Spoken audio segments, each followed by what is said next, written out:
This past week, my seminary classmate, who is a military chaplain, was in town and spoke to our law students in our restorative justice class about moral injury. Moral injury. I touched on this briefly in a homily a number of months ago. It can be defined as the dissonance between the world as it is and how it ought to be, and how that affects us. And he spoke about his ministry to soldiers, to those in the National Guard that he serves as a chaplain.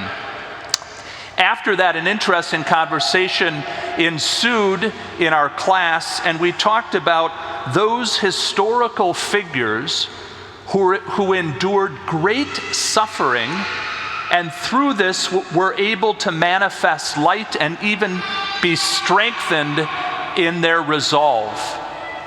People like Dr. Martin Luther King Jr., Archbishop Xavier Van Tuan, the Archbishop of Saigon, who was imprisoned for 13 years, 9 of which were in solitary confinement. I think of Saint Josephine Bakhita, one of my favorite saints in the Catholic tradition, who endured great suffering but fell in love with Christ at the same time, and her life was transformed. I think also of Nelson Mandela, imprisoned for many years in South Africa, and then went on to lead his nation. So how can this happen? People who experience great suffering and even darkness, and then respond with light. In all of these cases, their Christian faith emboldened them. The love of God and the presence of Christ was like a rock for them. Jesus says, and we're reminded of this today, in fact, this is one of those Sundays where all 3 readings are very well known. The first reading from Isaiah, the second reading from James, and the gospel today. Jesus exhorts his disciples in today's gospel, whoever loses his life for my sake and that of the gospel will save it. He says, pick up your cross and follow me. These great figures amidst suffering did just that. And they manifested great light. Now, I was down in a couple of years ago in Atlanta and in Alabama with our interfaith clergy group. And I had the great privilege to attend a Martin Luther King Day celebration. And the thing that struck me is the deep spirituality that was present at that Baptist church. People of all different denominations and faiths, some secular humanists, but those who spoke and sang, you could feel the connection, the closeness to Jesus. You could feel the fact that they were connected to the suffering Christ who died so that all might be free, experiencing liberation and goodness. I'll never forget that. What a great privilege that is.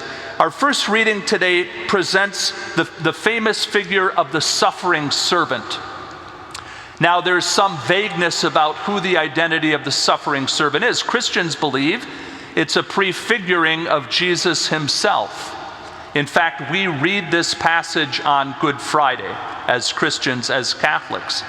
And in the suffering servant in this passage, the key is that God is on the servant's side. This is what we hear. The Lord God is my help, therefore I am not disgraced. I have set my face like flint. And it continues, he is near who upholds my right. The suffering servant does not suffer out of a lost cause, but rather this is God's will. Something that Jesus rebukes Peter for. The reason he says, get behind me, Satan. Now this is the shorter version in Mark's gospel. Matthew and Luke affirm Peter for getting his identity right. But in this case, he's rebuked. Why? Why does he call him Satan? You can answer online as well. Because he's preventing or seeking to prevent Jesus from doing the will of the Father. In the second reading today, for several weeks, we are reading from St. James, the letter from St. James, and this is part of the wisdom literature. And I love St. James because he gets right to the point. He's blunt, and he's presenting the practical way that we can follow the gospel, reminding the followers of Jesus. And I love East Coast people, by the way, so this is a compliment. If James were from this country, he would be from the East Coast. Right? He tells it the way it is. I was just out in New Jersey for my classmates' welcome mass. He'll be the new bishop of Camden, New Jersey, and I love hanging out with the folks from the East Coast. You don't have to guess what they're thinking. So what is James saying today?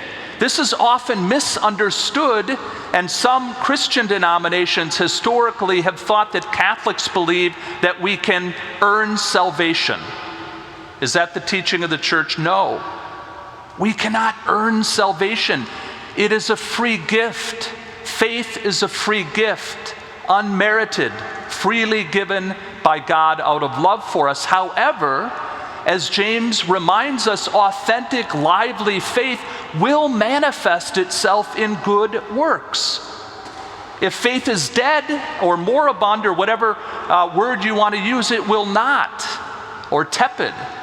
One of the things that I've been so inspired by as your new pastor at the Basilica of St. Mary is the beautiful manifestations of faith, and particularly outreach to the poor and marginalized. This is a hallmark of this parish. And we don't do it because we feel good. We do it because Jesus called us to do this. Jesus formed us to do this. Because Jesus' presence and the dignity of God is inherent in all people. And we have a special duty to reach out to those in need. It flows from our Eucharistic faith. And then finally, the gospel today, this familiar passage. We already talked about why Peter is rebuked.